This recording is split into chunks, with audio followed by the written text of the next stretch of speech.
नमस्कार, माउन्टेन समाचारमा स्वागत छ। म कमला उप्रेती र म खगेन्द्र विष्ट। सुरुमा अहिलेसम्मका मुख्य समाचार।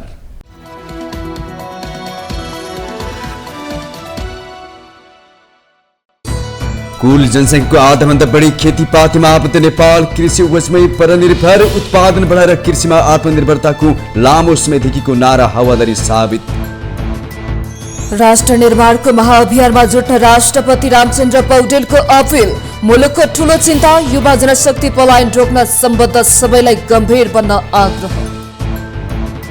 नेपाल प्रहरीले सुरु गर्यो लागु औषध विरुद्धको महाअभियान। सबै एकजुट भए नेपाललाई छिट्टै लागु पदार्थ मुक्त देशको रूपमा स्थापित गर्न सक्ने गृहमन्त्री लेखको विश्वास। डढेलो नियन्त्रणका सरकारी प्रयासहरू प्रभावकारी भएनन्। विश्वको 25औं तथा एसियाको 11औं जैविक विविधता युक्त देश नेपालको वन डढेलोको कारण जोखिममा। शिक्षा क्षेत्रका निराशालाई चिर्ने काठमाडौँ महानगरपालिकाको प्रयास। बुक फ्री फ्राइडे लगायतका कार्यक्रम गर्दै शिक्षासँगै सिपको विकास गर्ने अभियानमा जोड। ट्रम्प जेलेन्स्की सरकारकी बहसले विश्व तरङ्गित, युरोप असन्तुष्ट। उत्तर अटलान्टिक सन्धि संगठन नेटो संकटमा परेको विश्लेषण। रुस युक्रेन युद्ध रोकिने प्रक्रिया टाढियो। र नेपाली खेलकुदको महाकुम्भ राष्ट्रिय खेलकुद क्रमभङ्गताको कोपमा सुरु भएको 4.5 दशक पुगिसक्दा पनि आयोजना मितिको तिथि बस्न सकेन। 10औं आयोजना सरेको सरे।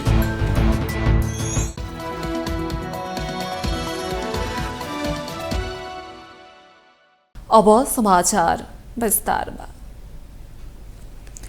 राष्ट्रिय जनगणना अनुसार नेपालमा कुल जनसङ्ख्याको 50.1% कृषिमा आबद्ध छन्। तर विडम्बना, नेपाल वर्षमा 4 खर्बभन्दा बढीको कृषिजन्य वस्तु आयात गर्न बाध्य भइसकेको छ र यो क्रम अझै बढिरहेको छ। यी दुई तथ्याङ्कले उत्पादन बढाएर कृषिमा आत्मनिर्भरताको लामो समयदेखिको नारालाई गिज्याइरहेको छ। एक रिपोर्ट। नेपाल आफ्नै खेतबारीमा पर्याप्त उत्पादन गर्न सकिने कृषिजन्य वस्तुमा समेत परनिर्भर हुँदै गइरहेको छ। छिमेकी भारत र चीनबाट मात्र होइन, अमेरिका र अफ्रिकी मुलुकमा उत्पादित कृषिजन्य वस्तु समेत आयात गरेर नेपालीको भान्सामा पाक्ने गरेको छ। जनसङ्ख्याको ठूलो हिस्सा कृषिमा संलग्न हुँदा पनि कृषिजन्य उत्पादन बढाउन सकिएको छैन। कहाँ छ कमजोरी थाहा पाएर पनि गम्भीर हुन शासकले कहिले पनि आवश्यक ठानेका छैनन्। धनकुटा लगायतका जिल्लामा उत्पादित एभोकाडोले बजार पाउन नसकेको गुनासो किसानले गरिरहेका बेला युगाण्डाबाट मात्रै नेपालमा 1,87,00,000 बराबरको 82,000 किलो आयात भएको छ। भन्सार विभागको तथ्याङ्क अनुसार चालु आर्थिक वर्षको 7 महिना अर्थात् माघसम्म 9 खर्ब 88 अर्बको वस्तु आयात हुँदा 1 खर्ब 27 अर्बको मात्रै निर्यात भएको छ। यसरी आयात भएका वस्तुमा नेपालमा उत्पादन नहुने पेट्रोलियम पदार्थ मात्र नभएर हाम्रै खेतबारीमा उत्पादन हुने कृषिजन्य वस्तुको हिस्सा पनि निकै ठूलो छ। 7 महिनामा नेपालीहरूले परम्परादेखि पाल्दै आएका पशु चौपाया मात्रै 49 करोडको आयात भएको छ। 70 करोडको माछा र समुद्री जीव आयात भएको तथ्याङ्क छ। यहाँसम्म कि 2076 सालमै आत्मनिर्भर घोषणा गरिएको दुग्धजन्य पदार्थ पनि 90 करोड रुपियाँ भन्दा बढीको आयात भएको छ। 25 अर्ब 87 करोडको तरकारी, 12 अर्ब 32 करोडको फलफूल, 36 अर्ब 35 करोडको खाद्यान्न आयात भएको छ। यो 7 महिनामा जनावरको दाना पनि 16 अर्बको भित्रिएको छ। यसले उत्पादन बढाउने वर्षौंदेखिको सरकारी लक्ष्य उल्टो गतिमा दौडिरहेको पुष्टि हुन्छ। फ्रान्स, स्पेन, अमेरिका र भारतबाट गैलस प्रजातिका 1,59,000 कुखुरा आयात भएको छ। त्यस्तै नेदरल्यान्ड र भारतबाट 21,000 थान गुलाबको फूल भित्रिएको छ। भारत, मलेसिया, स्पेन, न्युजिल्यान्ड, बेलायत, अमेरिकाबाट 1 लाखवटा हाँस, कुखुरा, टर्की र गिज आयात भएको छ। नेपालीले यो 7 महिनाको अवधिका लागि मात्रै अस्ट्रेलिया, साउदी अरेबिया, दक्षिण अफ्रिका, बेलारुस, क्रोएसिया लगायतका 50 भन्दा बढी देशबाट पशु चौपाया आयात गरेका छन्। जीवित जनावर मात्रै होइन, यो अवधिमा नेपालीले चीन, अस्ट्रेलिया, थाइल्यान्ड लगायतका देशबाट चिस्यान गरिएका 9500 किलो मासु पनि आयात गरेको छ। लसुन मात्र चीन र भारतबाट 6 अर्बको 4 करोड किलो आयात भएको छ। नेपालका प्राय जुनसुकै जिल्लामा उत्पादन हुने सिमी 2 अर्ब 57 करोडको आयात भएको छ। यो Argentina, Ethiopia, Brazil, Kenya, Madagascar, Venezuela, Mozambique जस्ता देशबाट भित्रिएको हो।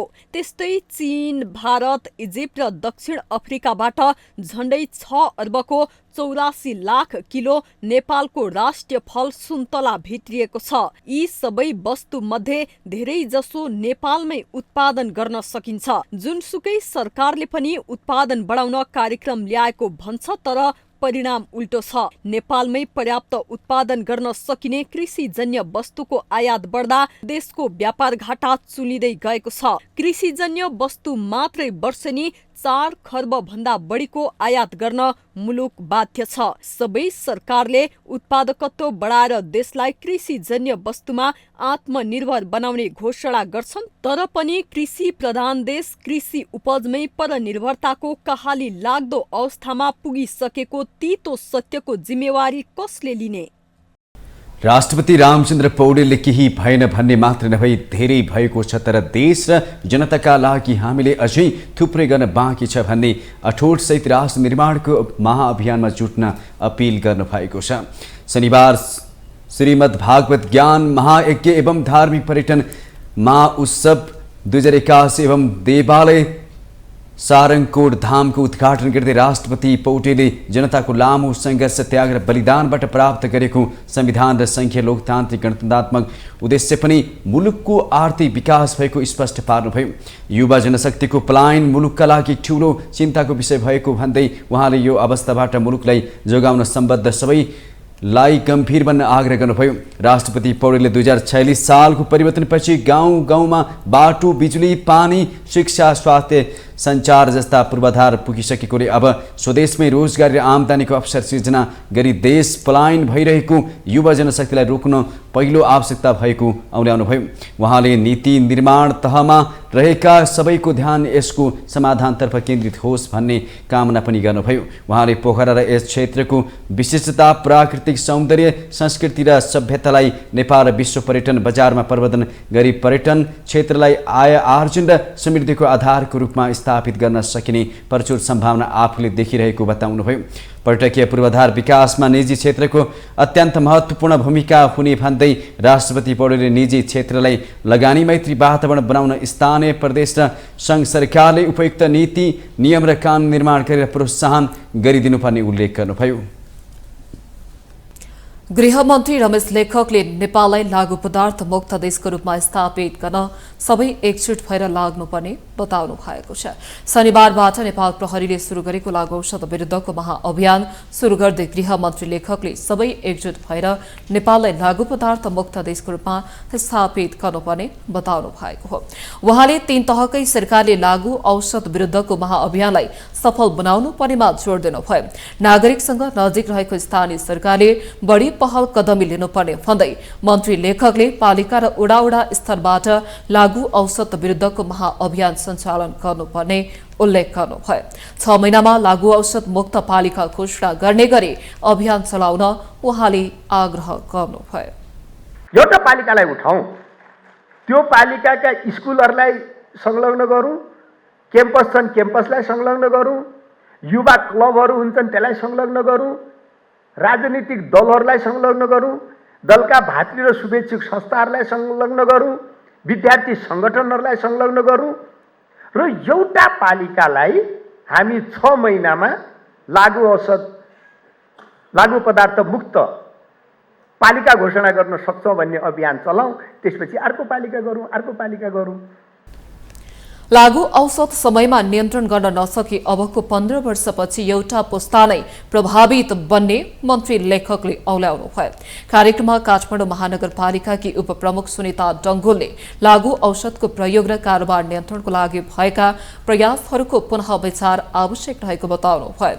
उहाँले लागू औषध विरुद्धको महाअभियान नेपाल प्रहरी, स्थानीय सरकार र सरकारको मात्रै नभई सम्पूर्ण नागरिकको भएको भन्दै लागू औषध विरुद्धको दिवस हरेक वर्ष मनाइने गरेको भए पनि नियन्त्रण नहुनुले भएका प्रयासहरूको पुनः विचार आवश्यक रहेको बताउनु भयो। नेपाल प्रहरीको मात्र, स्थानीय सरकारको मात्र अथवा सरकारको मात्र होइन, यो हरेक व्यक्तिको अभियान हुनुपर्दछ।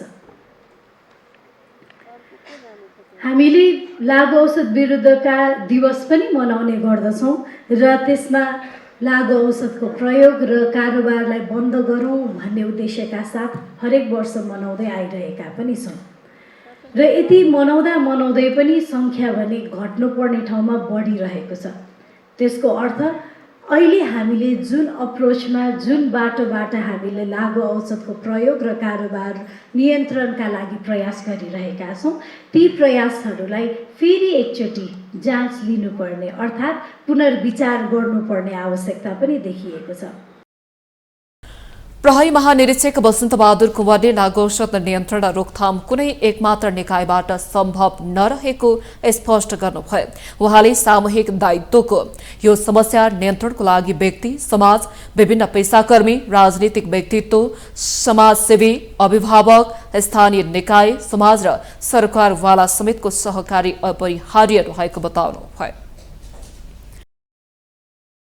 समाजको नेतृत्वदायी भूमिकामा रहेका राजनीतिक दल र युवा समूहहरू एवं सामाजिक आदर्शका रूपमा समाजसँग नजिक रहेका अभिभावक, शिक्षक, पेसाकर्मी, कलाकार तथा सञ्चारकर्मीहरू समेत सहभागी यस महाअभियानको प्रभावकारिता र गुणस्तरीयता बढ्न गई परिणाममुखी हुने अपेक्षा समेत नेपाल प्रहरी प्रधान कार्यालयले लिएको छ। आज हामी यस लागू औषध विरुद्धको महाअभियान कार्यक्रममा शुभारम्भ गर्न गइरहेको सन्दर्भमा हुन त अघि पनि केही तथ्याङ्कहरू आएको छ, त्यो यसै सन्दर्भमा केही तथ्याङ्कहरू प्रस्तुत गर्ने अनुमति चाहन्छु। UNODC को 2024 को प्रतिवेदन अनुसार विश्वमा करिब 30 करोड र एसियामा मात्रै 6 करोडको हाराहारीमा लागू औषध सेवनकर्ता रहेका छन्। विश्वमा करिब 30 करोड र एसियामा मात्रै करिब 6 करोडको हाराहारीमा लागू औषध सेवनकर्ताहरू रहेको प्रहरीको तथ्याङ्क छ, जसमध्ये गाँजा र यसबाट बनेका लागू औषधको प्रयोगकर्ता झण्डै 80% छन्। लागू औषध सम्बन्धी देशभर दर्ता भएका मुद्दाहरू प्रत्येक आर्थिक वर्षमा करिब 7% को हाराहारीमा बढ़िरहेको छ। उप प्रधानमन्त्री एवं शहरी विकास मन्त्री प्रकाश मान सिंहले भएका कमी कमजोरी पहिचान गरी सुधार गरेर देश विकास गर्न सरकार अग्रसर रहेको बताउनु भएको छ। शनिबार काठमाडौँमा आयोजित एक कार्यक्रममा उप प्रधानमन्त्री सिंहले कमी कमजोरी पहिचान गरी देश विकास गर्न अग्रसर रहेको बताउनु भएको हो। उहाँले अहिलेको सरकार कांग्रेस, एमाले सहित अन्य साना राजनीतिक दलहरू मिलेर देशमा शान्ति, सुशासन र विकास निर्माण गर्नका लागि बनेको दोहोर्याउनुभयो। नागरिकले सरकारकै सुनिश्चितता छैन, कसरी देश विकास गर्छौं भन्ने प्रश्न गरेपछि स्थानीय र स्थायित्वका लागि अहिलेको सरकार बनेको उहाँले उल्लेख गर्नुभयो। के भन्न थाल्यो जनताले भन्दाखेरि सरकारको चाहिँ आयु त के ठेगाना नभएको, सरकार बन्छ केही महिनामा फेरि अर्को सरकार बन्छ। सरकारकै के छ भन्दाखेरि सुनिश्चितता छैन भने त्यस्तो सरकारले चाहिँ हाम्रो चाहिँ के काम गर्छ। त्यो कारणले गर्दाखेरि राजनीतिक स्थायित्व, स्थिरता र चाहिँ गभर्मेन्टले चाहिँ टिक्ने खालको गभर्मेन्टको चाहिँ आवश्यकता छ भनेको कारणले गर्दाखेरि नै यो चाहिँ अहिलेको यो राष्ट्रिय राजनीतिको परिस्थितिले अहिलेको यो चाहिँ वर्तमान सरकार, यो नेचरको चाहिँ सरकार चाहिँ बनेको कुरालाई तपाईहरु सबैले चाहिँ बुझिदिनु पर्यो। उप प्रधानमन्त्री सिंहले लोकतन्त्रमा सबै कुरा व्यक्त गर्ने अधिकार रहे पनि जिम्मेवारी अनुसार काम नगर्दा समाजलाई सही ठाउँमा पुर्याउन नसकिने बताउनुभयो। राजनैतिक स्थायित्व भए मात्रै देशको अर्थतन्त्र सुदृढ पार्ने सहितका विकासका कामहरू अघि बढ्न सक्ने उप प्रधानमन्त्री सिंहको भनाइ छ। माउन्टेन समाचार पालो भएको छ विश्रामको।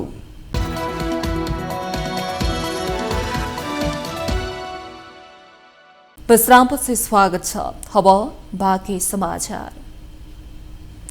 जैविक विविधताको धनी देश नेपालमा बढ्दो वनमा लाग्ने डढेलुको घटनाले वातावरणीय संकट निम्त्याइरहेको छ। विश्वको 25औं तथा एसियाको 11औं जैविक विविधतायुक्त राष्ट्र नेपालमा कुल भूभागको 45.31% भूभाग वनले ढाकेको छ। तर वनमा लाग्ने डढेलो नियन्त्रणको लागि प्रभावकारी कदम चाल्न नसक्दा वन क्षेत्र वरदान भन्दा पनि अभिशाप बन्दै गएको छ।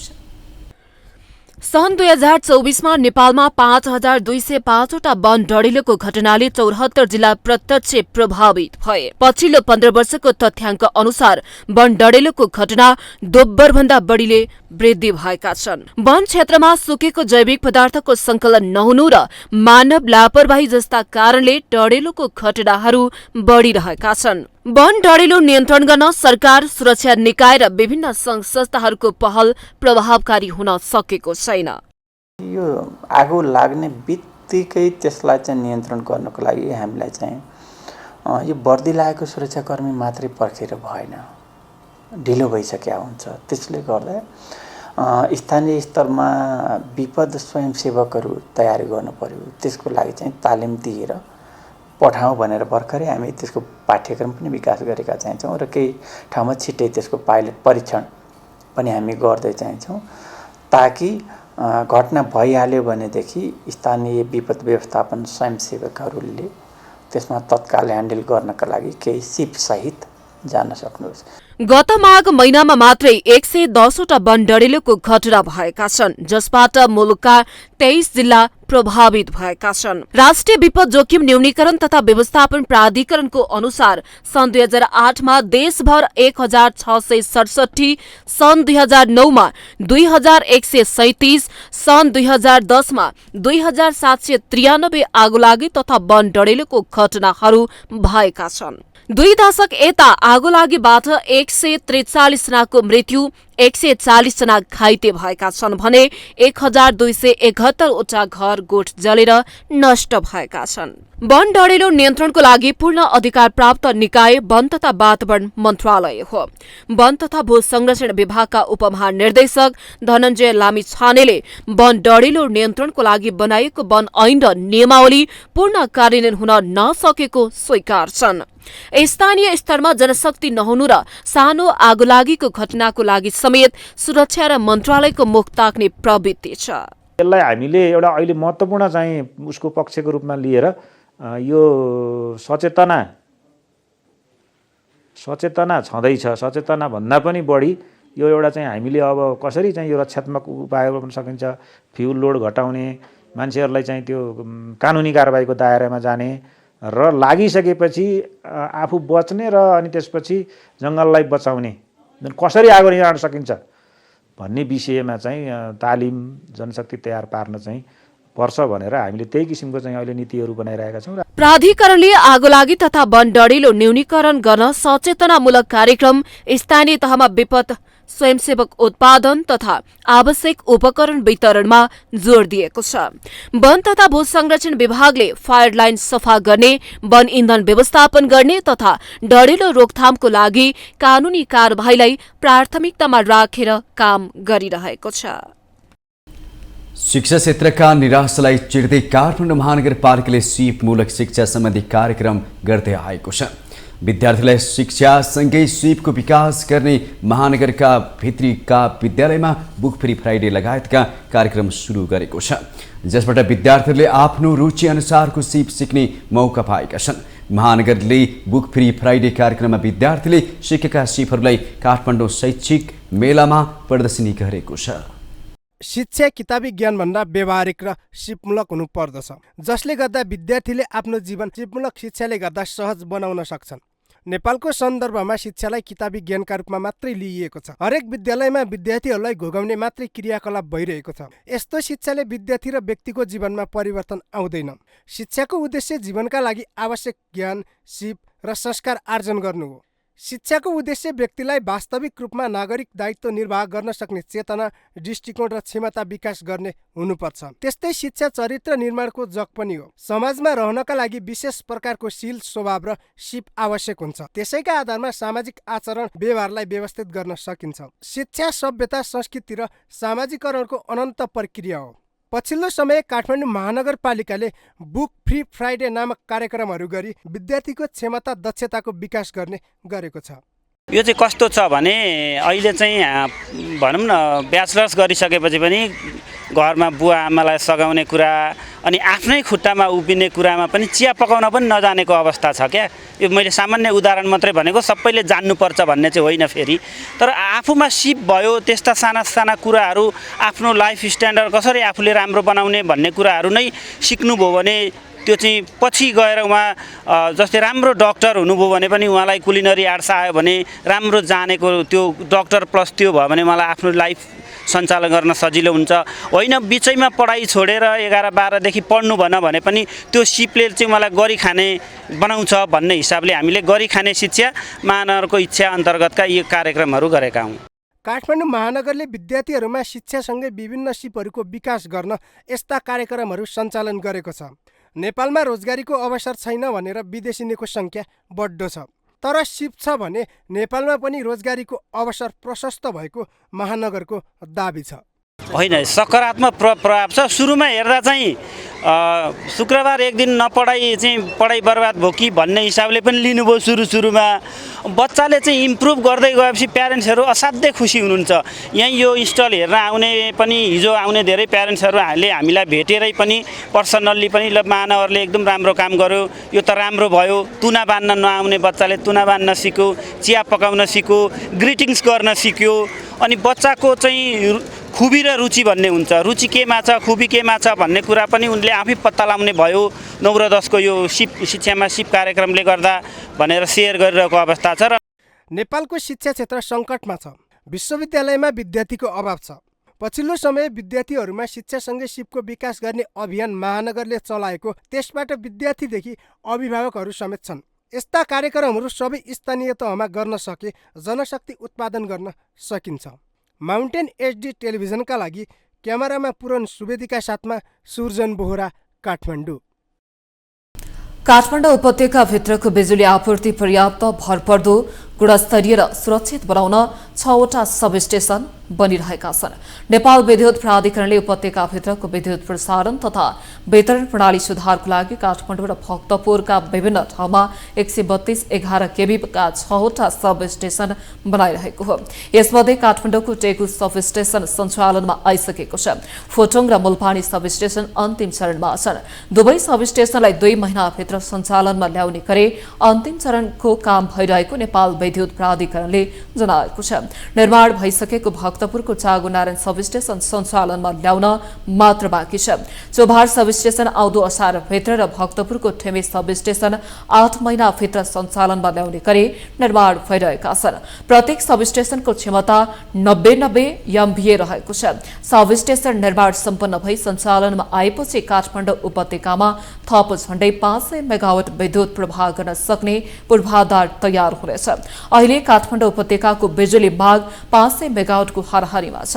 भविष्यमा वृद्धि हुन सक्ने बिजुलीको सम्भावित मागलाई सम्बोधन गर्न प्राधिकरणले सन् 2050 को समय सीमा निर्धारण गरी काठमाडौँ उपत्यकाका प्रमुख क्षेत्रहरूमा चरणबद्ध रूपमा प्रसारण र वितरण पूर्वाधार निर्माण प्रक्रिया अगाडि बढाएको छ। सन् 2050 सम्ममा काठमाडौँ उपत्यकाको बिजुली उच्चतम माग 3100 मेगावाट पुग्ने प्राधिकरणले प्रक्षेपण गरेको छ। सबस्टेसन निर्माणको लागि जग्गा अधिग्रहण भइसकेको छ। काठमाडौँ उपत्यकाको बिजुली आपूर्तिलाई भरपर्दो, गुणस्तरीय र आधुनिक बनाउन नयाँ सबस्टेसन निर्माण, सञ्चालनमा रहेका सबस्टेसन स्वचालित बनाउने, विद्युतीय तार भूमिगत बनाउने, नयाँ फिडर तथा ट्रान्सफर्मर थप्ने जस्ता सुदृढीकरण गर्ने लगायतका आयोजनाहरू सञ्चालित छन्। सरकार तथा प्राधिकरणको लगानी, एसियाली विकास बैंक, जापान अन्तर्राष्ट्रिय सहयोग नियोग र विश्व बैंकको सहुलियतपूर्ण ऋणमा प्रसारण तथा वितरण प्रणाली सुधार अगाडि बढाइएको हो।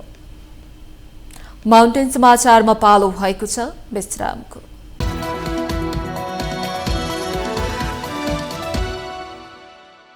विश्रामपछि स्वागत छ बाँकी समाचार। उपभोक्ताको अधिकार सुनिश्चित गर्ने राष्ट्रसङ्घमा प्रतिबद्धता जनाएको 45 वर्षपछि बल्ल सरकारले उपभोक्ता अदालत गठन गरेको छ। हाललाई काठमाडौँ उपत्यकाका 3 जिल्ला मात्र हेर्ने गरी उपभोक्ता अदालत गठन गरिएको हो।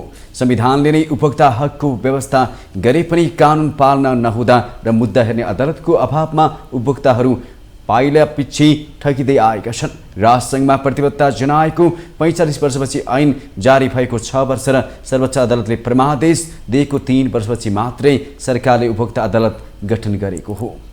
सरकारले रामप्रसाद शर्मा, गेहेन्द्र रेग्मी र आनन्द पोखरेललाई न्यायाधीश नियुक्त गरी पहिलो पटक उपभोक्ता अदालत गठन गरेको छ। आगामी चैत 3 गतेबाट काम सुरु गर्ने गरी गठन भएको अदालतले उपभोक्ता अधिकारसँग सम्बन्धित क्षतिपूर्तिजन्य, कसुरजन्य र नेपाल सरकारले तोकेका अन्य मुद्दा हेर्ने अधिकार पाएको छ। नेपालको संविधानको धारा 44 मा उपभोक्ताको अधिकारको व्यवस्था गरिएको छ। त्यस्तै उपभोक्ता संरक्षण ऐन 2075 को दफा 41 मा उपभोक्ता अदालत गठन गर्ने उल्लेख छ। ऐन जारी भएको 6 वर्ष र सर्वोच्च अदालतले परमादेश दिएको 3 वर्षपछि मात्रै सरकारले उपभोक्ता अदालत गठन गरेको हो। अधिवक्ता तथा उपभोक्ता अधिकार कर्मी कुमारी खरेलले दायर गरेको रिटमा सर्वोच्च अदालतले 2078 फागुनमा उपभोक्ता अदालत गठन गर्न सरकारलाई परमादेश दिएको हो। नेपालले राष्ट्रसङ्घमा सन् 1985 मै उपभोक्ताको अधिकार स्थापित गर्ने प्रतिबद्धता जनाइसकेको छ। त्यसको 45 वर्षपछि उपभोक्ताको अधिकार सुनिश्चित गर्न सरकारले बल्ल कम्मर कसेको हो। संविधानको धारा 44 मा गुणस्तरहीन वस्तु वा सेवाबाट क्षति पुगेका उपभोक्तालाई कानुन बमोजिम क्षतिपूर्ति पाउने हक हुने व्यवस्था गरेको छ। त्यस्तै उपभोक्ता संरक्षण ऐनको दफा 50 मा उपभोक्ताले क्षतिपूर्ति दावी गर्न सक्ने व्यवस्था छ। संविधानदेखि ऐनले समेत उपभोक्ताको अधिकारलाई उच्च प्राथमिकतामा राखेको छ। अब भने ढिलै भए पनि न्यायिक प्रक्रियाको व्यवस्था गरिएको छ। उपभोग्य वस्तुमा मात्रै होइन, शिक्षा, स्वास्थ्य लगायतका हरेक सेवामा उपभोक्ता ठगिँदै आएका छन्। उपभोक्ता अदालत कार्यान्वयनमा आएपछि अन्य अदालतमा जस्तो मुद्दाको झन्झट नहुने र बजारमा देखा पर्ने समस्या बारे तत्काल फैसला गर्न सकिनेछ। यस्तै सार्वजनिक रूपमा घोषणा गरिएका सेवा नदिएमा उपभोक्ताले क्षतिपूर्ति दावी गर्न सक्नेछन् भने उपभोक्ता अदालतले कालो बजारी गर्नेलाई तत्काल जरिवाना समेत गर्न सक्नेछ।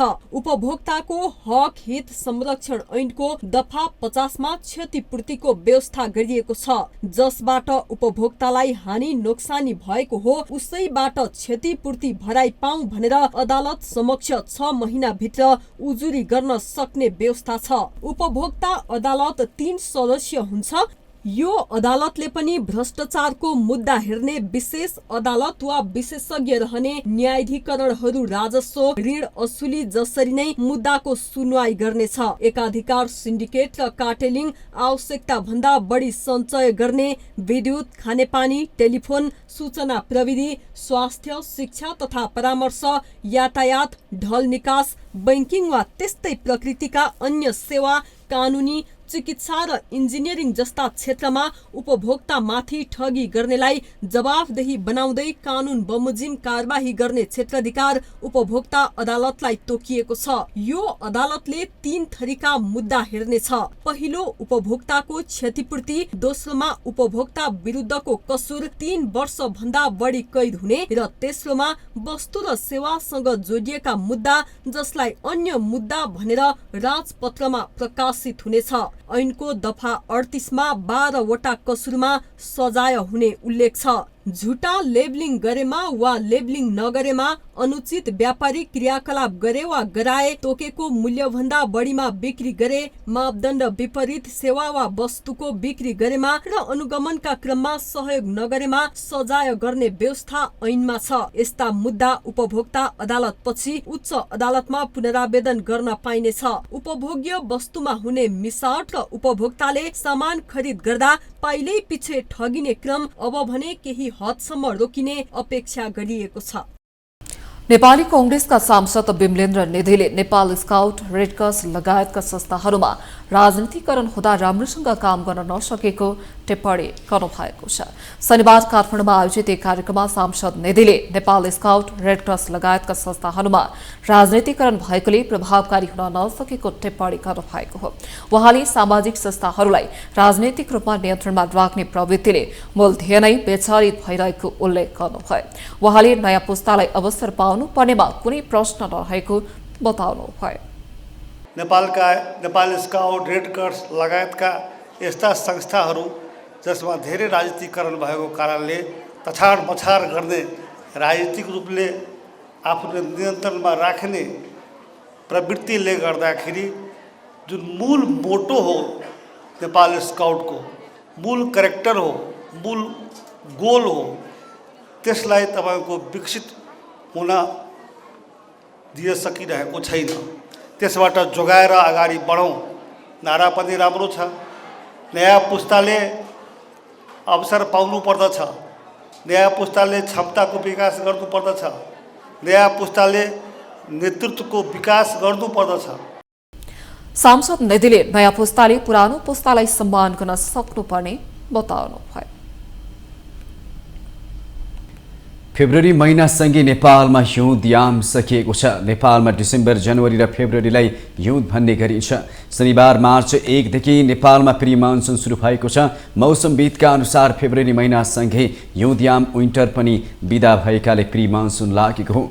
मौसम पूर्वानुमान महाशाखाका अनुसार डिसेम्बर, जनवरी र फेब्रुअरी 3 महिनालाई हिउँद मानिन्छ भने मार्चदेखि प्री मनसुन लाग्छ। अब मार्च, अप्रेल र मे गरी 3 महिनालाई प्री मनसुनको अवधि मानिन्छ। मनसुन नभित्रिँदासम्म प्री मनसुन नै मानिन्छ। तर नेपालमा मनसुन भित्रिने औसत मिति जुन 13 तारिक मानिएको छ। अबदेखि वर्षासँगै चट्याङ पर्ने र हावाहुरी आउने क्रम बढ्ने मौसम विज्ञान विभागले जनाएको छ। प्री मनसुनमा झरी पर्ने तर लामो वर्षा चाहिँ नभएर छोटो समयमा चट्याङ र हावाहुरीसँगै धेरै वर्षा हुने गर्छ। जुन, जुलाई, अगस्त, सेप्टेम्बर 4 महिनालाई मनसुन अर्थात् वर्षायाम मानिन्छ। यसपछि अक्टोबर र नोभेम्बर 2 महिनालाई पोस्ट मनसुन मानिन्छ भने डिसेम्बरमा फेरि हिउँदयाम सुरु हुन्छ। हिउँदभरि खासै वर्षा हुन नसके पनि अन्तिम अवधितिर भने देशका धेरै स्थानमा पानी परेको छ। देशका धेरै स्थानमा वर्षा तथा हिमपात भएको मौसम महाशाखाले जनाएको छ। राजधानी काठमाडौँमा पनि हल्का किसिमको वर्षा भएको छ। कर्णाली प्रदेशका हिमाली जिल्लाहरूमा भारी हिमपात भएको छ। शुक्रबारदेखि नै कर्णालीका पहाडी जिल्लाहरूमा वर्षा भइरहेको छ भने हिमाली जिल्लाहरूमा भारी हिमपात भइरहेको छ। लामो समयको खडेरीपछि हिमपातसँगै भएको वर्षाले किसानहरू भने उत्साहित भएका छन्। बारीमा लगाएको गहुँ, जौ लगायतका बाली सुक्न थालेपछि निराश भएका किसानहरूलाई वर्षासहितको हिमपातले राहत दिएको छ। हिउँदे बाली सुक्न थालेसँगै कृषकहरू उत्पादनमा राहत आउने चिन्तामा थिए। विशेष गरी कर्णालीको जुम्ला, हुम्ला, मुगु र डोल्पामा हिमपात भएको छ। हरेक वर्ष हिउँदमा हिमपात हुने कर्णालीका हिमाली जिल्लामा यस वर्ष भने ढिलो गरी हिउँ परेको हो। यसअघि पुष र माघ महिनामै हिमपात र वर्षा हुने गरेको थियो। हिमपात हुँदा जुम्लाको स्याउ तथा ओखर कृषकहरू पनि उत्साहित भएका छन्। पानी नपर्दा स्याउ र ओखरका बिरुवा रोप्न नसकिएको किसानहरूको गुनासो छ। हिमपातले हुम्ला, मुगुको हवाई सेवा पनि अवरुद्ध भएको छ। हिमपात र वर्षाको कारण केही सडकहरू पनि अवरुद्ध भएको कर्णाली प्रदेश प्रहरी कार्यालयले जनाएको छ। हामीसँग आर्थिक, अन्तर्राष्ट्रिय र खेल समाचार बाँकी नै छन्। माउन्टेन समाचारमा पालो भएको छ विश्रामको।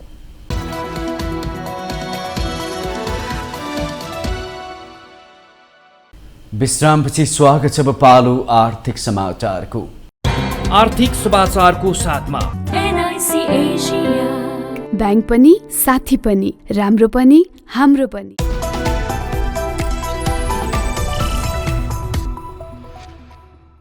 यो साता शेयर बजार 72 अङ्क अर्थात् 2.6% बढेको छ। गत साता 2743 अङ्कमा रहेको बजार यो साता 2815 मा पुग्यो। कारोबार भएका 4 दिन बजार बढ्यो। बुधबार सार्वजनिक बिदाका कारण बन्द रह्यो। पहिलो दिन आइतबार 11.66 अङ्क बढेको बजार सोमबार 3.35, मङ्गलबार 7.13 र बिहिबार 49.15 अङ्क बढ्यो। कारोबार रकम पनि उल्लेख्य रह्यो। औसत दैनिक 10 अर्ब 97 करोडको कारोबार भयो। आइतबार 11 अर्ब 54 करोडको कारोबार भएकोमा सोमबार 11 अर्ब 8 करोड, मङ्गलबार 9 अर्ब 90 करोड र बिहिबार 10 अर्ब 39 करोड भयो। छिमेकी मुलुक भारतको बजार यति बेला घट्दो क्रममा देखिएको छ, तर यही बेला नेपालको बजार बढिरहेको छ। बजारमा अन्य सेक्टर सबैभन्दा धेरै 10.5% बढ्यो। अन्य सेक्टर हालसम्मकै उच्च 2474 अङ्कमा पुगेको छ। अन्यपछि उत्पादन तथा प्रशोधन समूहमा आकर्षण देखियो। यो सेक्टर 6.98% बढ्यो। रकमका आधारमा धेरै कारोबार भएका कम्पनीमा हिमालयन इन्सुरेन्स अग्रस्थानमा रह्यो। सो कम्पनीको 3 अर्ब 84 करोडको कारोबार भयो। त्यस्तै कारोबार सङ्ख्याका आधारमा पनि हिमालयन इन्सुरेन्स अगाडि रह्यो। अब पालो अन्तर्राष्ट्रिय समाचारको।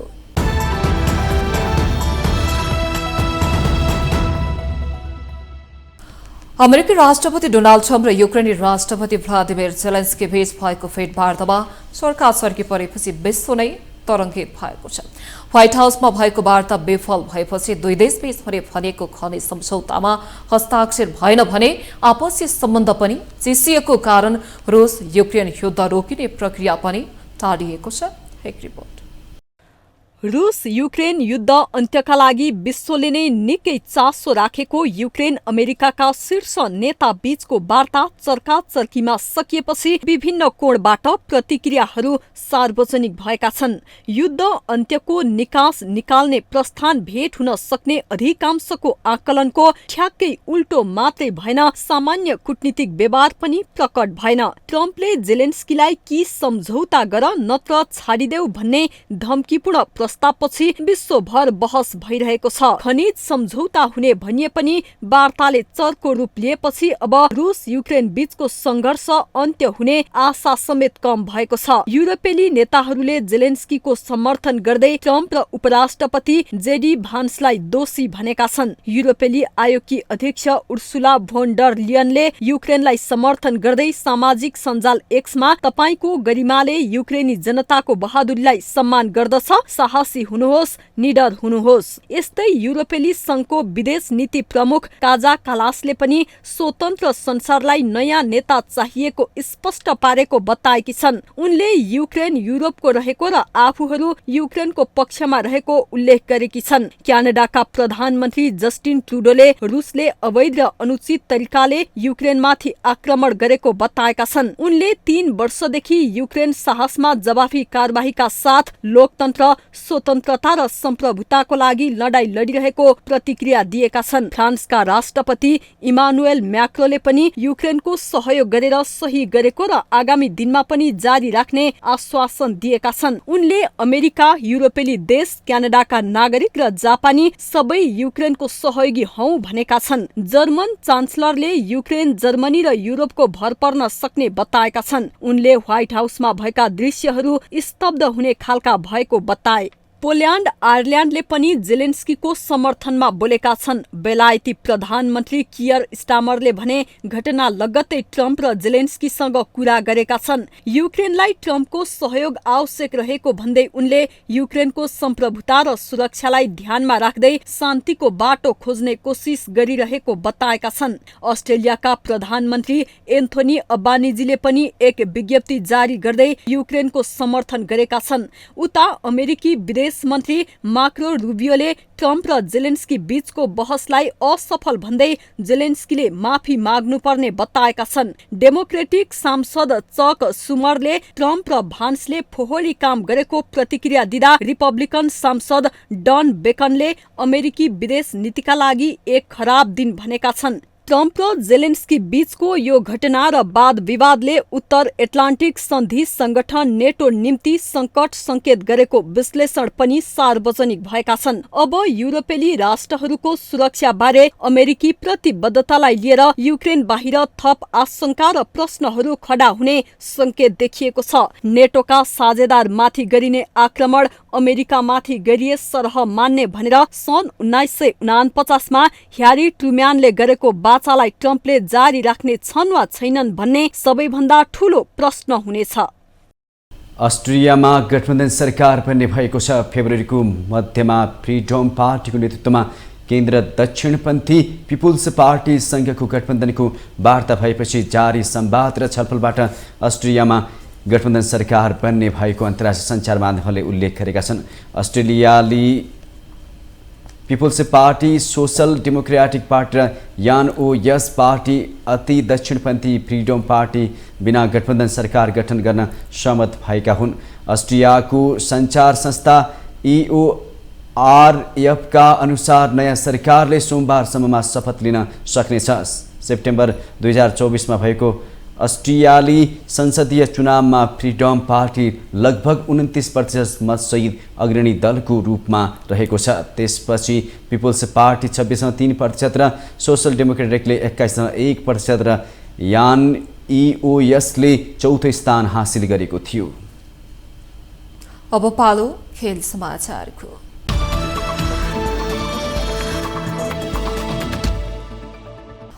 नेपाली खेलकुद महाकुम्भ राष्ट्रिय खेलकुद प्रतियोगिताको 10औं आयोजना सरेको सरै छ। 2038 सालमा भएको पहिलो संस्करण भएको राष्ट्रिय खेलकुद प्रत्येक 2 वर्षमा गर्ने योजना अनुसार 40 र 42 सालमा भएपछि भने क्रमभङ्गताको कोपमा परेको छ। 10औं राष्ट्रिय खेलकुदको लागि कर्णालीमा आवश्यक पूर्व तयारी र पूर्वाधार सकिए पनि आयोजना मिति भने सरेको सरै छ। खेलकुद विकासको लागि अपरिहार्य राष्ट्रिय खेलकुद सुरु भएको 4.5 दशक पुगिसक्दा पनि आयोजना मितिको थिति बस्न सकेको छैन। प्रत्येक 2 वर्षमा आयोजना गर्ने भनिएको यो प्रतियोगिताको चौथो संस्करणमा आएर समयमा हुन नसकेपछि सुरु भएको निरन्तरता भङ्गको श्रृङ्खला अझै जारी छ। 42 सालमा तेस्रो आयोजना, प्रत्येक 2 वर्षमा भएको राष्ट्रिय खेलकुदको चौथो आयोजना एकैपटक 13 वर्षपछि 55 सालमा भयो। त्यसपछि 5औं 65, 6औं 68, 7औं 73, 8औं 75 र 9औं 79 सालमा भएपछि 10औं राष्ट्रिय खेलकुद यही साल गर्ने भने पनि हुन सकेन।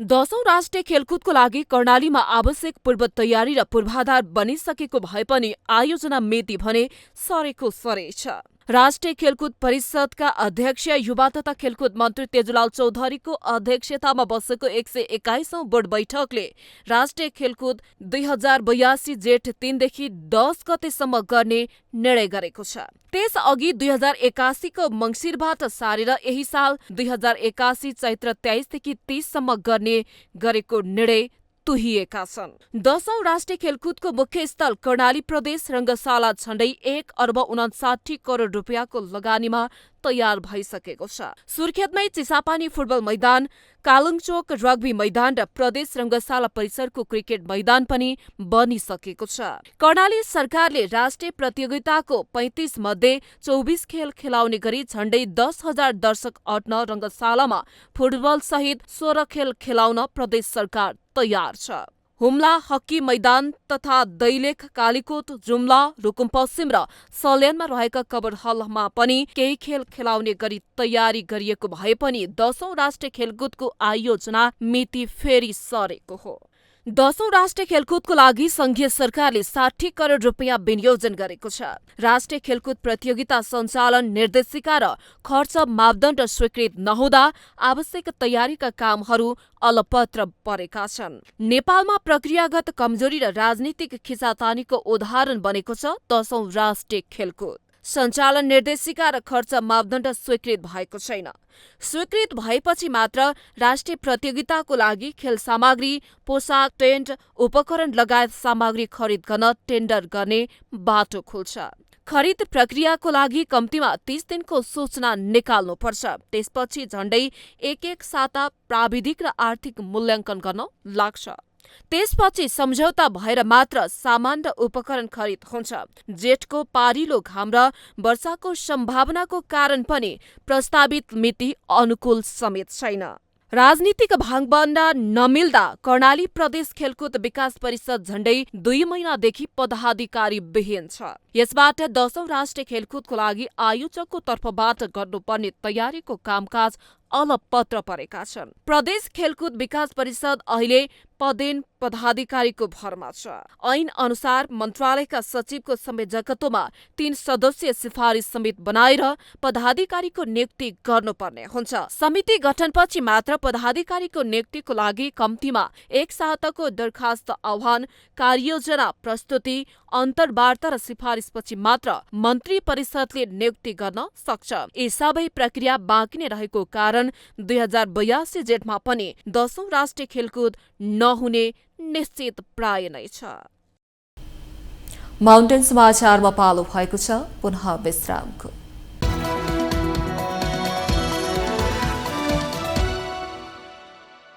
विश्रामपछि स्वागत छ। हामी माउन्टेन समाचारको अन्त्यमा आइपुगेका छौँ। जाँदै मुख्य समाचार पुनः एकपटक।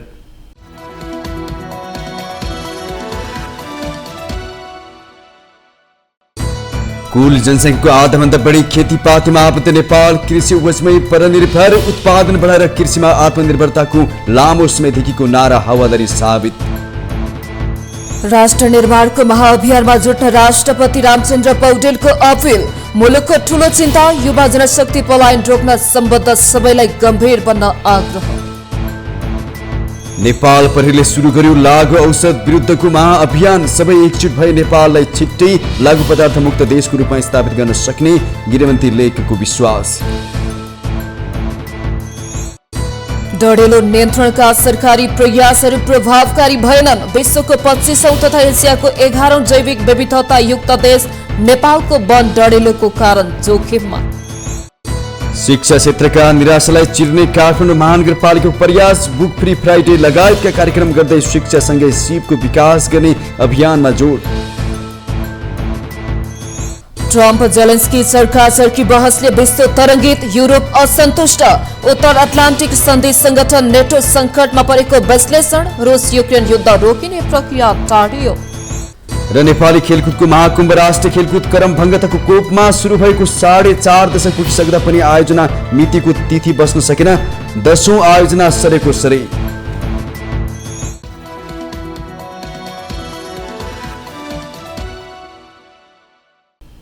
माउन्टेन समाचार अहिलेलाई सकियो। सत्य, तथ्य र निष्पक्ष समाचारको लागि माउन्टेन टेलिभिजन HD हेर्दै रहनुहोला। नमस्कार।